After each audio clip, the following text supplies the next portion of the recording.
over the course of a 130-minute game. Well, it is pretty simple, Jono. Sydney Swans, two-way running. It's all about work ethic and team-first football. Well, that's exactly right. And he says it's not that hard, but you need to work cohesively as a team to make it work effectively for you. And that's what Sydney are so good at. And last week against the West Coast Eagles, that was where their standout play was. You look here, they just cover off for each other on a regular basis. That's the defenders and the midfielders who push back and help each other out. And that's where those arrows are pointing there. You can see Sydney keep coming off their direct opponent and taking the most dangerous. And that's where it ends up. It ends up in the hands of a West Coast player, Josh Hill, but he marks it out wide. So in some ways, that's a win for Sydney. Yes, they didn't turn the ball over, but they pushed West Coast wide. They weren't able to get it in a dangerous position through the corridor. That's why they never pay a price when they're not in full control of the game. When you look at that defensive work there, that just saves their goals against, if you like. They're second best defence in the competition at the moment, but they do it offensively as well. That's what I really love about them. It's not a given individual or a set position. This is the ruckman, Jono. I know, Shane Mumford. He's the one who gets going here and he gets through the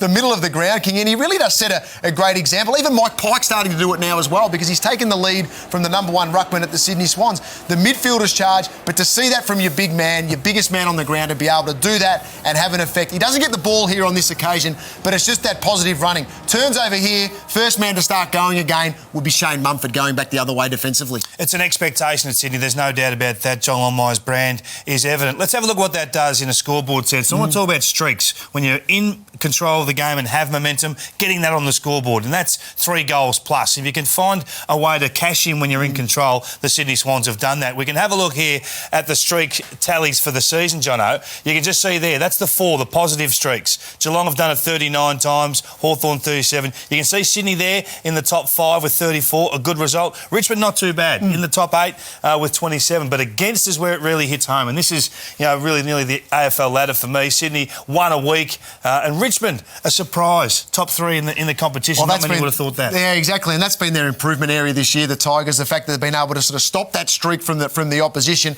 as well as getting on the scoreboard themselves. But they play the benchmark this week, the Sydney Swans, and they proved again last week against the West Coast Eagles that they're the best side in the competition for me. Whoever gets momentum today and puts it on the scoreboard will win the game. Richmond, a big chance.